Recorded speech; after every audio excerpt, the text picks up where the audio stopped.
The morning light filtered softly through the kitchen window of the Caldwell home in Highland Park, casting long pale stripes across the counter where Teresa stood slicing cheese with steady, practiced movements.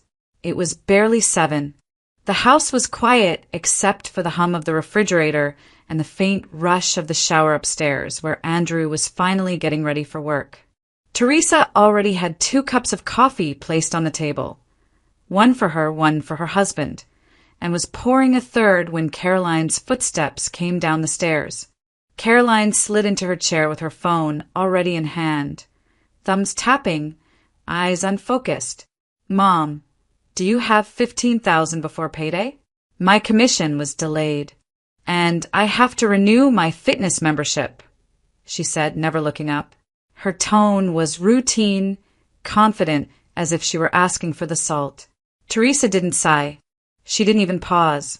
She wiped her hands, opened her banking app, and transferred the money with a few quick taps. "Done," she said quietly, her voice soft but tired.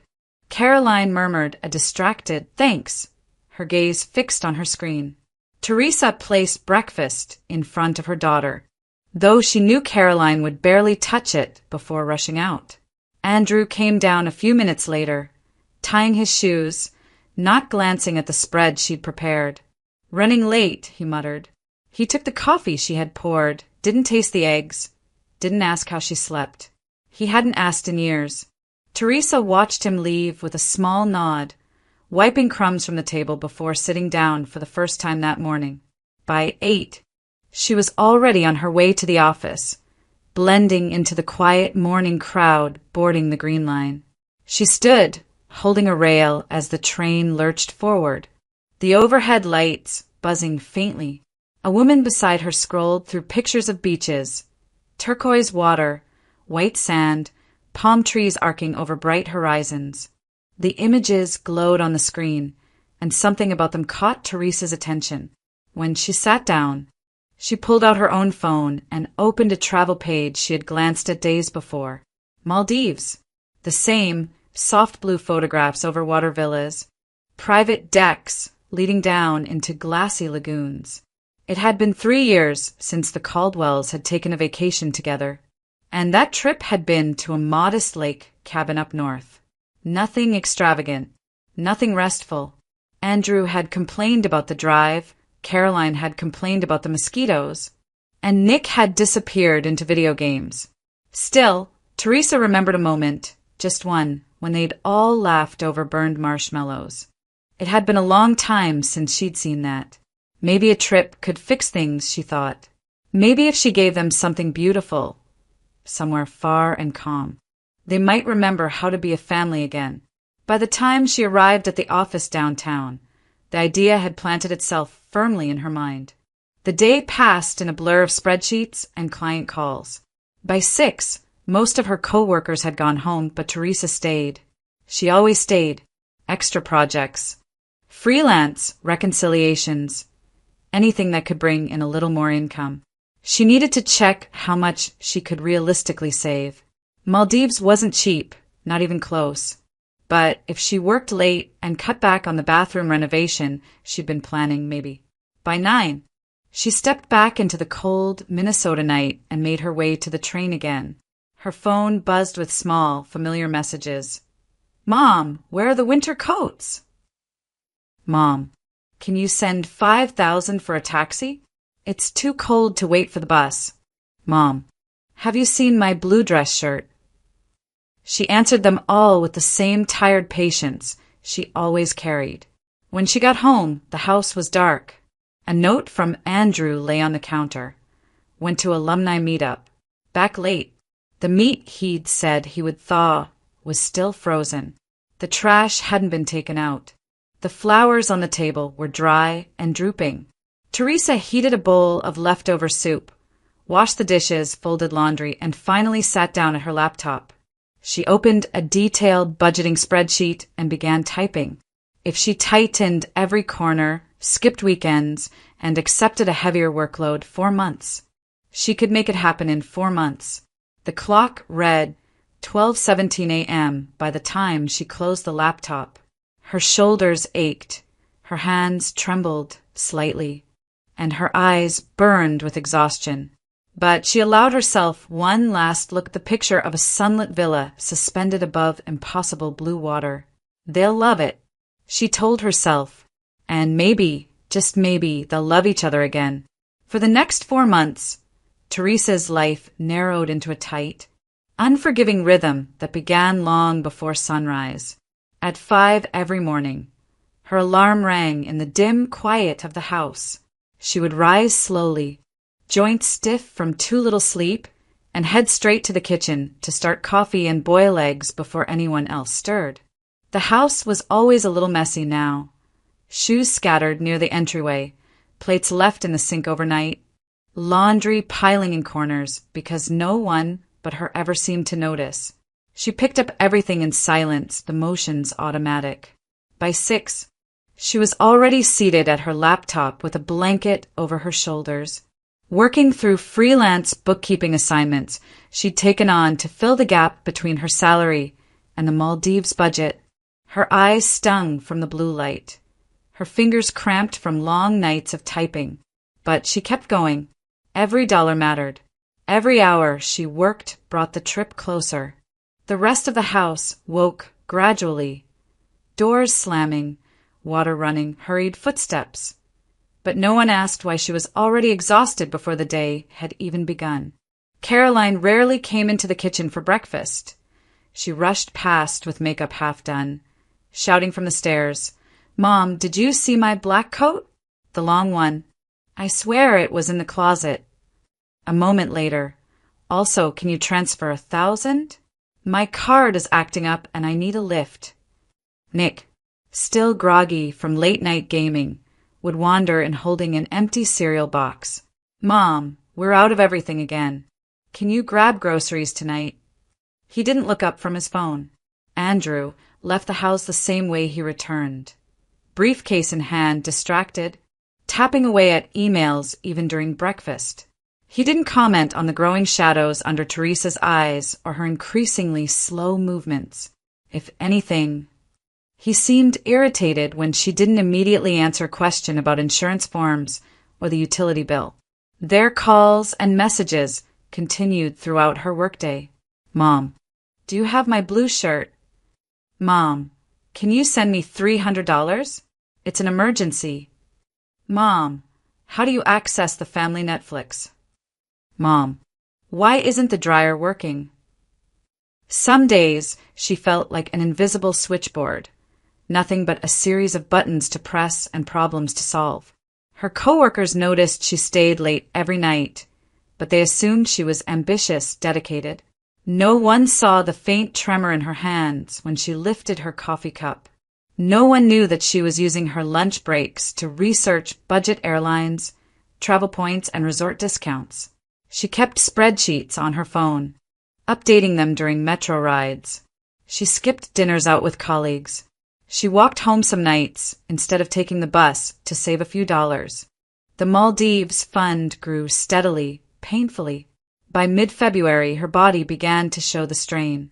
There were mornings when she had to steady herself against the counter before starting breakfast, moments when her vision blurred past the columns of numbers on her screen. The doctor's appointment she'd meant to schedule kept slipping further down her to-do list. She told herself she just needed a weekend of rest after the trip was booked, after she finished this month's freelance work, after she cleaned the house. But weekends never came. Not really. Saturday mornings were devoured by laundry and catching up on errands no one else bothered with. Sundays were for meal prep, organizing the pantry, paying bills. She tried to sit down once, just once, and watch the snow fall outside the living room window. But Caroline barged in asking for cash, and Andrew wanted help with tax forms. And Nick complained the Wi-Fi wasn't working. No one asked how she felt. No one noticed the heaviness in her breath when she climbed the stairs, or the way she pressed a hand to her chest after lifting grocery bags out of the car. When she excused herself early one evening, leaning against the hallway wall because the room had begun to spin, Andrew barely looked up. "If you're tired, go to bed earlier," he said. already returning to his laptop. Teresa nodded, the familiar sting rising behind her eyes. She had been going to bed earlier for months. It simply never mattered. Still, every night at her desk, she reopened the spreadsheet, recalculating, adjusting, pushing herself harder. The Maldives trip was nearly fully funded. Only 2 more freelance projects. Only a few more sleepless weeks. It will be worth it, she told herself. For them, it will be worth it. But her body was quietly warning her in ways she chose not to hear. It happened on a Thursday morning. One of those quiet Midwestern dawns when the house still carried the chill of overnight frost. Teresa was in the kitchen, standing over the stove, whisking eggs the way she did every morning. The pan hissed softly. A faint breeze from the window brushed her cheek. Everything felt ordinary, routine, predictable, almost comforting, until it wasn't. She reached for the salt, her hand steady at first. Then, suddenly, her fingers trembled. The shaker slipped from her grasp, clattering across the counter. She frowned, flexing her hand as if shaking off a cramp. Maybe she had slept wrong. Maybe she had worked too late again. She tried to call out to Andrew upstairs, but the words snagged in her throat, coming out thick and slurred. The sound startled her. She touched her lips. They felt strange, heavy, as if they no longer belonged to her. Her knees buckled. The world spun sideways as she crashed to the floor, her cheek hitting the cold tile. The pan on the stove hissed louder. Her vision blurred at the edges, brightening and dimming in rapid waves. She tried to push herself up, but her right arm wouldn't respond. Her breath quickened, shallow, panicked. "Andrew!" She tried again, but it came out as a broken whisper. Upstairs. She heard footsteps, not running, just regular, unhurried footsteps heading toward the hallway. Then Andrew's voice floated down, irritated. "Teresa? Did you burn something again? We're already behind, remember? The Maldives reservations. Did you finish checking the dates?" He entered the kitchen, still adjusting his tie. The sight of his wife on the floor stopped him cold. "Teresa." His voice cracked, fear slicing through the morning's stillness. He dropped to his knees beside her, shaking her gently. "Teresa, can you hear me? What happened?" Her lips moved, but only a fractured sound escaped. Andrew fumbled for his phone, his hands trembling as he dialed 911. "My wife, she's collapsed," he said breathlessly. "She can't speak. She can't move her arm. Please hurry." The dispatcher's calm voice tried to anchor him, but his eyes darted between Teresa and the stove, where breakfast was beginning to burn. The sharp smell filled the room. Within minutes, the wail of sirens pierced the neighborhood. Paramedics rushed in, lifting Teresa carefully onto the stretcher. Her gaze flickered, desperate, trying to follow the movements around her, trying to stay conscious. Andrew hovered beside them, his panic barely contained. She's been working a lot. Maybe she didn't sleep. We're planning a big trip, and she's been stressed. Maldives. For months of saving. Maybe it's exhaustion." The paramedic didn't answer. He only looked at Teresa with practiced seriousness. Facial droop, right-sided weakness. "Slurred speech," he said to his partner. "Possible stroke. Let's move." The words hit Andrew like a blow. At United Hospital's emergency entrance, the fluorescent lights washed everything in harsh white as the stretcher rolled through double doors. Nurses called out vitals, machines beeped wildly. Andrew was pushed aside, forced to wait while the curtain was pulled around her. Minutes felt like hours. Finally, Dr. Raymond Lee stepped out, clipboard in hand, expression grave. "Mr. Caldwell," he began gently, "your wife has suffered an ischemic stroke." The phrase echoed in Andrew's mind, foreign and heavy. Stroke? But she was fine an hour ago. She was making breakfast. Dr. Lee gave a small nod. "Symptoms can appear suddenly. The clot affected the left hemisphere of her brain. That's why she can't move her right side or speak clearly. Andrew swallowed hard. She'll recover, right? We have plans. We have a trip coming up. She just needs rest. The doctor's tone remained calm but firm. The next 24 hours are critical. She'll be moved to the ICU. Her recovery will depend on how quickly her brain responds to treatment. The curtain pulled back for a moment. Teresa lay pale and motionless, an oxygen tube across her face, monitors tracking each fragile breath. Her eyes fluttered weakly, searching for something familiar. Andrew stepped closer, taking her left hand, the only one that squeezed back. For the first time in years, the house, the money, the Maldives, everything he thought mattered suddenly felt small. But even in that moment, a flicker of worry crossed his features. What would happen to the trip now? What would happen to the plans she had worked so hard to make? Teresa's gaze dimmed as exhaustion pulled her under, and the quiet beeping of the heart monitor became the only steady sound in the room. Teresa had been in the ICU for barely a day when the rhythm of machines became the new soundtrack of her world. Steady beeps, soft hisses, the occasional clip of a nurse adjusting and foreline. She floated in and out of awareness, her thoughts slow, heavy, drifting through a fog she couldn't escape. Late that afternoon, the door to her ICU room slid open and Caroline swept in first, her heels clicking sharply against the linoleum floor. Nick followed behind her, hood pulled over his head, eyes glued to his phone. Andrew lagged last, his expression tight and drawn, though whether from fear or frustration was hard to tell. Caroline barely glanced at the monitors or the oxygen line or the way her mother's right hand lay limp on the blanket. She moved straight to the bedside with an impatient sigh. "Mom!" she said loudly, as if volume could bridge neurological damage. "So, what about the Maldives?" Nick looked up from his phone. "Yeah, seriously, Mom. We've been planning this for months. Are we still going? Or what?" Teresa's eyes widened, a flicker of disbelief cutting through the haze. She tried to form words, to say she couldn't move, couldn't think clearly, couldn't even swallow water without help. But her lips parted only enough for a garbled sound to escape. Andrew shot them both a warning look. "Not now," he muttered. "She needs rest." But Caroline crossed her arms. "Rest? Dad, we've already booked time off work. I've told everyone. And do you know how much I spent on clothes for this trip?" She turned back to her mother. "Mom, just blink if we're still going next month." Teresa blinked, but not for Caroline's reasons.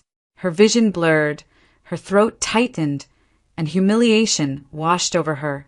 That was all they cared about. Maldives, clothes, schedules, everything except her. A nurse stepped in briefly, checking vitals, adjusting medication. She offered a gentle smile to Teresa, but sensed the tension. "Try to keep visits calm and reassuring," she said quietly before leaving. The room fell into uneasy silence. Then Caroline reached into her bag and pulled out a stack of papers clipped neatly together. Legal documents, forms with long paragraphs and signature lines marked with bright yellow tabs. "Okay, Mom," Caroline said briskly. "We need you to sign something. Just routine stuff. Financial power of attorney. You know, so we can handle everything while you rest." Andrew stiffened. "Caroline, this isn't the time. This is exactly the time," she snapped. "If she can't talk, someone needs to manage her accounts. Otherwise, everything will freeze. Mortgages, bills, the Maldives reservation." Nick leaned forward. "Yeah, if we lose the booking, that's on you, Dad. Mom already paid most of it, right? We need access." Teresa stared at the documents, her heartbeat picking up speed. She couldn't speak, couldn't lift her right hand, couldn't defend herself. The air seemed to thicken around her. She tried to shake her head, but her neck barely obeyed. Caroline took her mother's left hand, the only one that still moved, and guided it toward the papers. It's fine, Mom. You want us to help, don't you? Just sign here. And here. Tears stung Teresa's eyes. Her fingers trembled, curling weakly away. She tried again to speak, but the sound dissolved into a trapped breath, half sob, half plea. Andrew rubbed a hand across his face. He looked conflicted, but tiredness or guilt held him still. Maybe she should rest, he said, though his voice lacked conviction. Caroline ignored him. No, this is necessary. Mom, please stop making this harder. Just a signature. She pressed the pen into Teresa's fingers. Teresa's grip failed. The pen slipping to the sheets with a soft thud. Caroline exhaled sharply, irritation rising. Unbelievable.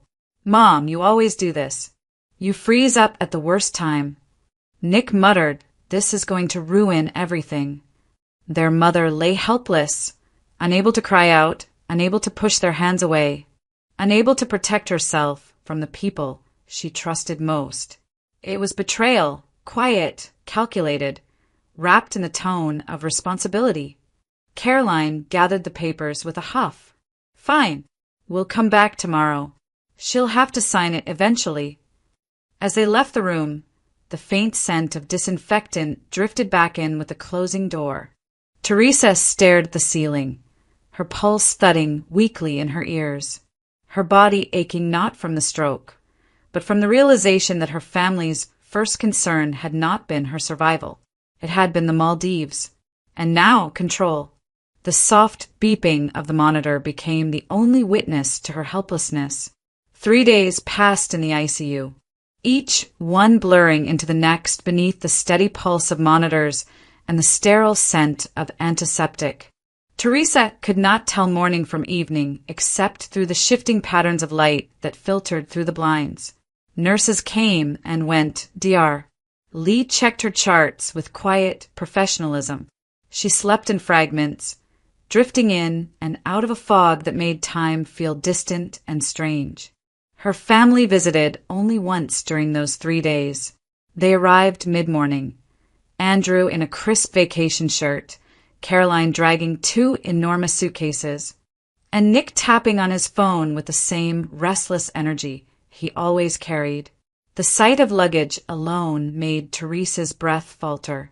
The bright, tropical patterns, the rolling wheels, the travel tags, they struck her like a physical blow. They were leaving. Andrew stepped forward first, his expression strained, as if bracing himself for an uncomfortable conversation. Teresa, he began, his tone unnaturally cheerful. Dr. Lee says you're stable. You just need rest. A lot of rest. She blinked slowly, trying to lift her good hand. It moved only a few inches. Caroline spoke before Andrew could continue. Mom, the Maldives package. It's already paid for. Non-refundable. You know how expensive it was. She tightened her ponytail with a crisp tug. We can't just lose all that money. Nick chimed in without looking up, and I already told my friends I'm going. No way I'm staying home now. Teresa tried to speak, to ask them to stay, to tell them she was scared, truly scared in a way she had never been before. But the words twisted in her throat, coming out as a broken sound that made Caroline wince. Andrew reached for her hand, the left one, the only one she could still control. He patted it gently, but the gesture felt hollow, rehearsed. The tickets are booked. Honey, he said softly, echoing the exact sentiment from the original story, the one carved into this moment like a bruise. The reservations are already paid for, so just focus on getting better. A hollow ringing filled Teresa's ears. Paid for, as if that excused everything. She searched Andrew's face for hesitation, for guilt, for flicker of the husband she once knew. But his eyes slid away toward the door, toward the plans waiting outside this room. Caroline set the unsigned power of attorney papers on the bedside table. We'll come back for this when you're ready, she said, though her voice held no real expectation. Try not to stress. It'll slow your recovery. Nick zipped his backpack and muttered, "We should get going. Security lines are terrible this time of year." Andrew nodded. "They're right. We should leave soon if we want to make the flight." It was the final confirmation. They were truly going to the Maldives, going without her, going as if her collapsing in the kitchen, as if her stroke, as if her paralysis meant nothing more than a scheduling inconvenience. Teresa felt the weight of her body sink deeper into the mattress. She wanted to scream, "How can you leave me now?" She wanted to beg, "Please don't go. I'm scared." She wanted to reach for them, hold on to them, stop them from walking out of this room and out of her life. But she couldn't lift her arm. She couldn't form the words. Her voice was trapped inside her, muffled, drowned by the beeping machines. Caroline leaned down and kissed the air somewhere near Teresa's forehead, not quite touching. "We'll take pictures," she said lightly. "Maybe we'll even bring you a souvenir." Andrew squeezed her hand one last time. "We'll check in when we land." And then, just like that, they left. Their footsteps faded down the hallway. A moment later, the sound of rolling suitcases tapped against the tile floor. The elevator chimed. Silence closed around her like a cold blanket. Teresa stared at the doorway long after it emptied. Her gaze locked on the space where her family had last stood. Her chest burned. Grief, disbelief, abandonment merging into a single sharp ache she could neither express nor escape. Outside her window, a late winter snow flurry drifted past. Inside the ICU, machines beeped steadily, indifferent and rhythmic. For the first time in her life, Teresa Caldwell felt truly, unbearably alone. The ICU night shift was quiet, lit only by dim overhead bulbs and the blinking constellation of monitors. Nurse Elaine Morris moved through the unit with practiced calm, checking vitals, adjusting forelines, and offering soft words of reassurance to patients who drifted between fear and sedation. When she stepped into Teresa Caldwell's room, she paused. There was something different in the air, a kind of heaviness she'd begun to recognize after decades in critical care. Teresa was awake, eyes open but unfocused, drifting in a quiet sorrow that Elaine had seen in stroke patients before, not because of pain, but because of abandonment. "Evening, Teresa," Elaine said gently. "I'm just here to check your meds." As she took Teresa's blood pressure, she noticed the stack of papers left on the bedside table. Neatly clipped documents with signature tabs still untouched. A bright yellow note stuck out from the top page. In bold letters, it read, "Power of Attorney." Elaine wasn't a lawyer, but she had worked long enough to recognize the pattern. Family members sweeping in with urgent forms when a patient was at their weakest. Her jaw tightened. "Did someone ask you to sign these?" she asked softly, knowing full well Teresa could not answer. Teresa's eyes flicked toward the papers, then back up, filled with a helplessness that made Elaine's chest tighten. She skimmed the documents. General durable power of attorney, financial authority, transfer rights, immediate effect, no witness signatures, no notary, no hospital advocate present. And Teresa was in no condition to consent, not physically, not cognitively. "This isn't right," Elaine murmured. "This shouldn't even be in here." Teresa's breath hitched, just barely. A tremor of relief or fear passed through her. Elaine stepped out into the hallway. Her expression sharpened with resolve. She had seen families try to drain accounts, seize properties, or wrestle control from vulnerable patients before. Not on her watch. Not this time. She pulled out her phone, scrolling until she found the number Teresa had listed under Emergency Legal. Victor Sanderson, family attorney. She called. The line picked up almost immediately. "Victor Sanderson speaking."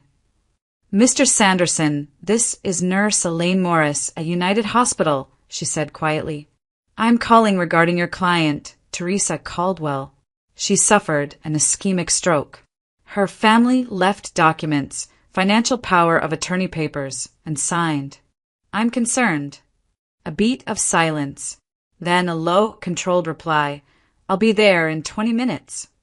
Victor arrived dressed in a charcoal overcoat dusted with snow, his briefcase in hand, expression severe but focused. Elaine met him outside the ICU doors and handed him the documents. His eyes flashed with something between anger and disappointment. These cannot legally be presented to a patient in her condition. They know that. They absolutely know that. He entered Teresa's room, standing beside her bed with a steadiness that softened the moment. "Teresa," he said gently, "I'm here now. I'm going to take care of this." Tears welled in her eyes. Victor flipped through her medical chart, checking neurological notes, mental status evaluations, and attending physician comments. Everything confirmed what he already suspected. Teresa had been incapacitated at the time her family pushed the documents toward her. He closed the chart firmly. "These are null," he said. "Completely void." Elaine exhaled with quiet relief. Victor continued, "And we're going to make sure no one tries this again." He spent the next hour in the hospital's family consultation room, making urgent calls to the county clerk, drafting an emergency revocation notice, moving to freeze any pending POA claims, and notifying the hospital's legal department to block any further attempts. Elaine watched him move with precise, almost surgical anger, controlled, but unmistakable. When he returned to Teresa, he softened again. "You're safe," he told her. "Everything they tried is reversed." Her good hand tightened faintly around the blanket, and, he added, voice gentler still, "We're updating your documents to reflect what you told me months ago, just as you wanted." He pulled out a prepared form, a new will. One Teresa had discussed long before any of this happened, but had never finalized. Her estate, her savings, her home, allocated not to the family that had abandoned her, but to a charitable fund she had dreamed of starting, and a small but meaningful bequest to the nurse who had shown her kindness in her darkest hour. Elaine froze. "Mr. Sanderson." "I don't need. It's not charity," Victor said quietly. "It's gratitude." Teresa blinked slowly, tears slipping down her temples. This was the moment, the turning of the tide, the first breath of justice, the quiet beginning of her return to herself. For the first time since collapsing in the kitchen, Teresa Caldwell no longer felt alone. 3 days after Victor revoked the power of attorney and secured her accounts, the ICU room was quieter. Teresa had been transferred from critical status to a monitored recovery room. Her speech was still slurred, her right arm still unresponsive, but her mind, fogged for days, was finally beginning to clear. The sun had barely risen when her hospital iPad began to vibrate with an incoming video call. Caroline's name flashed across the screen, then Nick's, then Andrew's, one after another. Elaine walked in at that moment and raised an eyebrow. "Seems urgent. Want me to answer?" Teresa blinked once, yes. Elaine tapped accept. Immediately, the screen filled with chaos. Caroline at the Malé International Airport, makeup smeared from sweat and humidity, hair frizzed, her voice shrill and cracking. Behind her, the endless queue of confused tourists snaked toward the payment counters. "Mom, Mom, finally, why aren't the cards working? They're saying payment declined." Twice. Nick pushed into the frame, shirt already untucked, sunburn forming on his neck despite being nowhere near a beach. "Mom, what did you do?" he snapped. "I'm standing here like an idiot while everyone stares." Caroline yelled over him. "We can't check into the resort. They won't even let us get on the shuttle. My credit card's blocked. Dad's card is frozen. And the bank says there's a legal hold on the accounts." The camera jostled violently, switching angles as Andrew tried to steady the phone. He looked rattled, sweat clinging to his collar. "Teresa," he said in a low, urgent voice, "something's wrong with the accounts." Teresa's breath came slow and shallow, but she lifted her gaze. She couldn't say much, not yet, but the words that formed were enough. Accounts are frozen. Caroline's face contorted. What do you mean frozen? She shouted so loudly that people in the background turned. They said someone revoked access. Mom, why would you do that? We're stranded here. Do you understand that? Stranded. Nick leaned in, furious. Are you serious right now? We spent months planning this trip.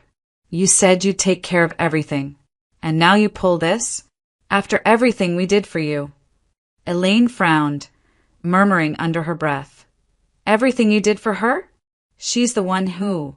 But she stopped herself. Caroline stabbed a finger toward the camera. Mom, you need to fix this today.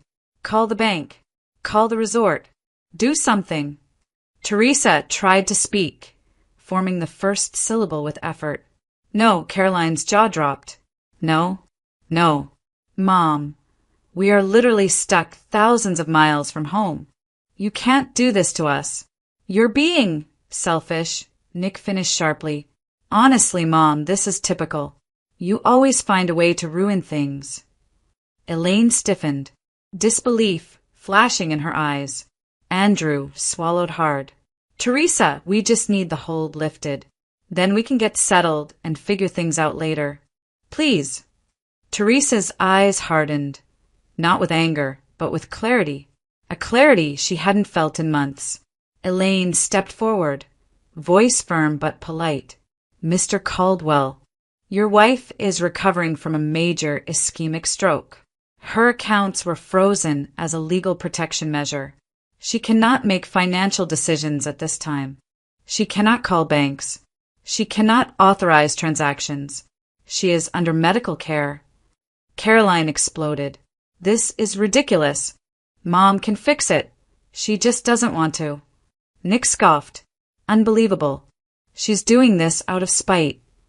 Teresa's breathing wavered, hurt flickering through her eyes, but she didn't look away from the screen. Elaine's tone sharpened. Your mother nearly died, and you're yelling about vacation plans. Caroline snapped back. Stay out of this. This is family business. Victor's voice unexpectedly entered the frame behind Elaine. He'd arrived to check on Teresa's legal updates. Actually, he said calmly, stepping into view, this is legal business, and your mother is fully protected. Any attempts to force her into financial action will result in immediate legal consequences. Caroline's face drained of color. Nick muttered something under his breath. Andrew closed his eyes, defeated. We'll call back, he said quietly, and ended the call. The room fell silent again. The iPad screen went dark, and for the first time, Teresa felt something settle inside her. Not triumph, not revenge, but justice. Quiet, steady, inevitable. Karma had reached the Maldives before they even touched the water. 2 weeks after the Maldives incident, Teresa was transferred from United Hospital to the Courage Kenny Rehabilitation Institute, a place designed for slow miracles where people learned, step by step, how to rebuild the pieces of themselves that illness had taken. The move itself felt monumental. For the first time since the stroke, she wasn't surrounded by alarms and ICU shadows. Here, the hall smelled faintly of pine cleaner and warm oatmeal, and sunlight streamed in through wide windows overlooking the Mississippi. Teresa arrived in a wheelchair, her right side still paralyzed, her speech barely more than fractured whispers. But something in her eyes had changed. The fog was lifting, awareness was returning, and with it came determination.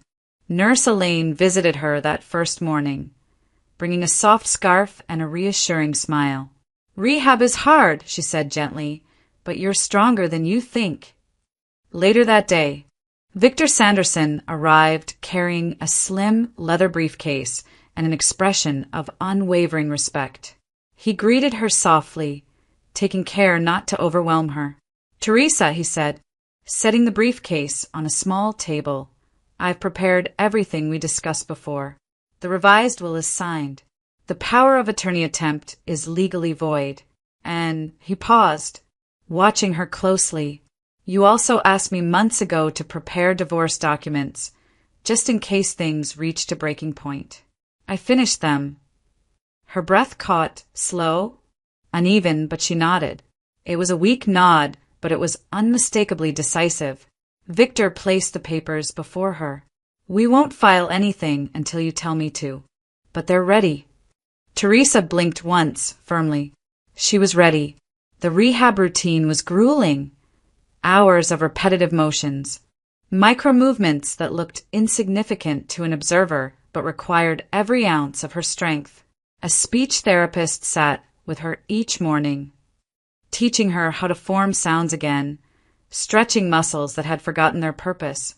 Say T, the therapist encouraged. T, Teresa whispered, the single syllable trembling from effort. In occupational therapy, she practiced gripping a spoon. Her fingers wouldn't close at first. Then, after days of strain and frustration, they curled just a little around the silver handle. She cried quietly, not from pain, but from victory. Walking was harder. A belt was strapped around her waist as a physical therapist guided her in slow steps across the parallel bars. One step, then another. Her legs shook, her breath trembled. But she kept going. Good, the therapist murmured. You're getting stronger. Teresa didn't answer, but her steady gaze said everything. During those weeks, Andrew called twice. Caroline sent a single text that read, When will you be back? We need to talk about bills. Nick didn't contact her at all. Teresa stopped checking her phone. Instead, she focused on learning to stand without trembling, on pronouncing her own name again, on recovering pieces of herself she had lost long before the stroke. As her strength returned, Victor guided her through the next step, moving out of the old house.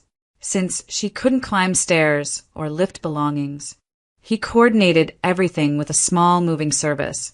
Elaine helped her pack personal items, clothes, photographs, her mother's quilt, the silver bracelet she'd worn on her wedding day. When the movers carried the last box out of the Highland Park house, Teresa asked to be wheeled to the threshold. She sat there quietly, taking in the shape of the doorway, the fading paint on the banister, the house she had sustained for decades, often alone. There was no anger on her face, no tears, only an exhale long and steady, a letting go. She moved into a small, accessible apartment in the North Loop, a bright corner unit with wide doorways and a view of the skyline. It was modest but warm. Hers, truly hers for the first time in years. Elaine helped her hang curtains. Victor stocked her refrigerator. A neighbor brought flowers. In that quiet new space, Teresa whispered the first clear sentence she'd spoken since the stroke. I'm still here. Not loud, not triumphant, just true. Her healing had begun, slowly, quietly, and entirely on her own terms. The snow had begun to melt in Minneapolis when Teresa heard the first unexpected knock on her North Loop apartment door. She had been practicing speech exercises that morning, slowly forming vowels with careful breaths, when the sound startled her. Visitors were rare. Only Elaine and Victor came regularly. When she opened the door with her left hand, she froze. Caroline stood there, bundled in an expensive winter coat, mascara smudged from crying, her shoulders shaking with emotion she had never shown before. For a long moment, neither of them spoke. Teresa simply stepped aside, allowing her daughter to enter. The apartment was warm, sunlight falling gently across the hardwood floor. Caroline looked around as if she didn't recognize the space, didn't recognize the version of her mother who lived here now, independent, quieter, steadier. "Mom," Caroline finally whispered, voice breaking. "Why did you do this? Why did you cut us out?" Teresa sat slowly on the couch, gesturing for Caroline to sit across from her. Her speech still carried the soft slur of recovery, but her words were clear. You left me, she said quietly. Caroline flinched. We didn't leave you. We didn't think it was that serious. You went to the Maldives, Teresa continued, and asked about the trip, while I couldn't speak. Caroline pressed a hand to her forehead, tears welling. Mom, I made mistakes. I get it, but I'm losing everything. My rent is overdue. The car payment bounced, and the bank says I don't have access to anything. I thought you would understand. You always helped. Always. Teresa's eyes softened, but they did not waver. I taught you, she said slowly, that I would fix everything. That was my mistake. Caroline shook her head, voice rising. So what, this is punishment? This is payback? Mom, I'm your daughter. Teresa exhaled, steady and sad. I love you, but love doesn't mean I fund your life forever. Caroline covered her face and sobbed, loud, unrestrained, collapsing into herself. Teresa watched, heart aching but resolute. When Caroline finally stood to leave, she paused at the door, eyes red. I just wanted to understand, she whispered, and then she was gone. 2 days later, before Teresa finished her morning physical therapy, another knock came. This one loud, uneven, impatient. When she opened the door, Nick stood there, backpack slung over one shoulder, hair unwashed, eyes darting nervously. Mom, he said without greeting, stepping inside. I need help. Real help. Teresa waited. Nick paced the room, agitation crackling off him. Look, the Maldives thing wasn't my fault. Caroline handled all the money stuff. But I need cash. I'm trying to get my life together, but everything's a mess. Teresa tilted her head. Job. Nick stopped pacing. Mom, I'm 26. I'm trying, but things are rough. Rent is insane. No one wants to hire someone without experience. I need like a buffer. A few months. Maybe a year. Teresa looked at him with the same slow, aching clarity she had found in rehab. You are 26, she said. Not a child. Nick bristled. You don't understand how hard it is. Teresa's voice remained calm. I understand more than you think. I worked 3 jobs.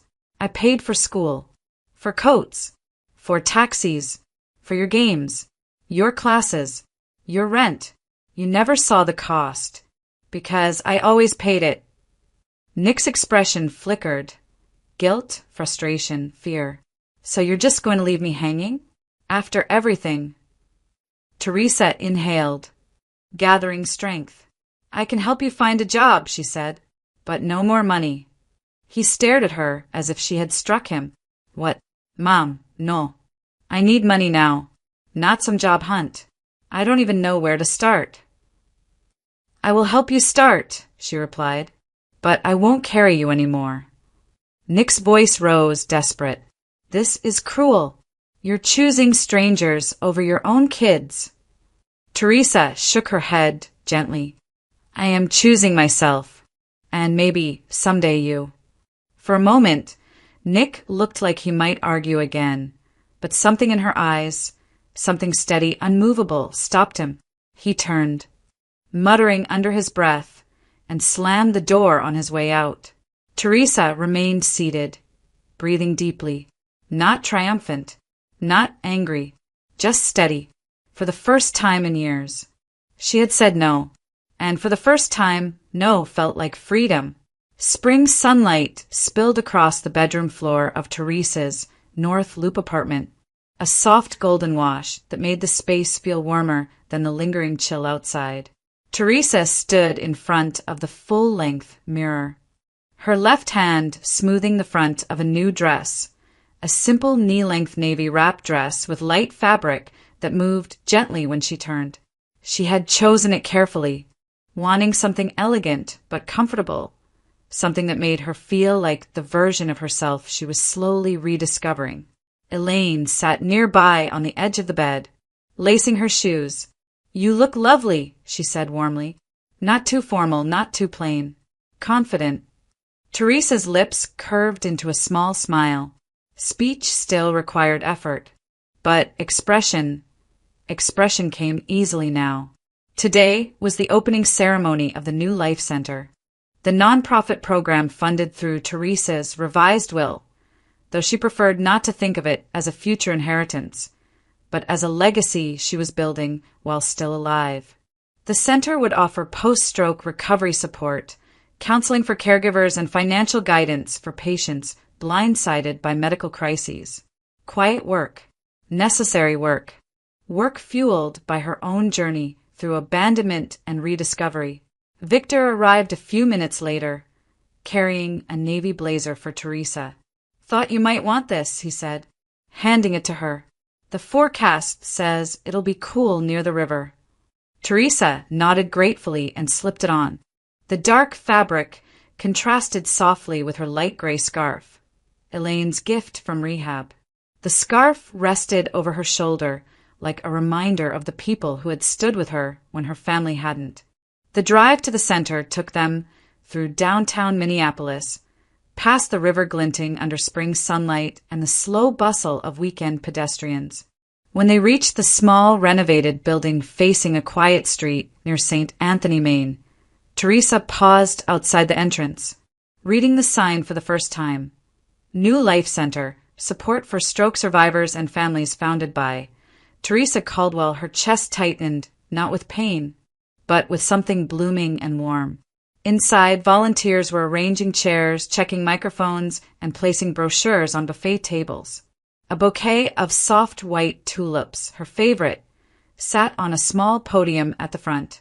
Light streamed through the tall windows, casting reflections along the polished wood floor. The brightness made her eyes water. She wasn't alone in the room for long. A hesitant knock sounded from the doorway. When Teresa turned, Nick stood there, hair trimmed, shirt clean, posture subdued. Not the frantic young man who had burst into her apartment weeks earlier, but someone softer, smaller, humbled by consequences he once thought would never touch him. "Mom," he said quietly. Victor and Elaine stepped aside, giving them space. Nick approached slowly, hands trembling just a little. I'm sorry." His voice broke. "For the Maldives. For yelling. For asking for money. For everything. I didn't understand what you went through." Teresa studied him, her expression unreadable but calm. Nick swallowed hard, gaze dropping. "I got a job," he said, forcing a small, hopeful smile. "Warehouse work. Night shifts. It's not much, but I'm trying." A long breath passed between them. Teresa reached out with her left hand and rested it briefly on his arm.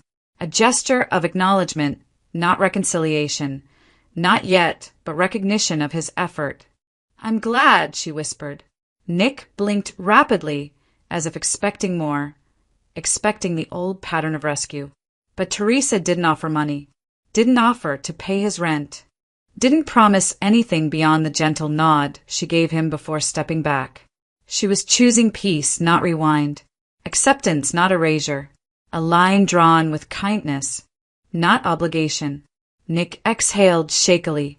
"I'll see you soon?" Teresa nodded once. "Yes." He left quietly, shoulders hunched but lighter somehow, as though the world had shifted beneath him in a way he finally understood. Victor joined her at the podium a few minutes later. "Ready?" Teresa inhaled slowly, feeling the steady rise of her breath, something she had relearned the hard way. She lifted her chin. "Ready." Guests began to gather, doctors, neighbors, rehab therapists, volunteers. No family, but she didn't look for them. Today wasn't about who hadn't shown up. It was about who had, and who she had become. She stepped to the podium as the murmurs died down. Sunlight poured across her face through the tall Minnesota windows, haloing her in a soft glow. Her reflection flickered faintly in the glass. Stronger posture, clearer eyes, gentler features, a woman rebuilt from quiet courage. Teresa placed her hand on the podium, steady and sure. This wasn't revenge. This was reclamation, a life rewritten, not with anger, but with clarity. Outside, the spring breeze rustled the tulips. Inside, the light deepened across the room. Teresa Caldwell began to speak, and the new life center opened its doors, a testament to survival, dignity, and the quiet victory she had earned.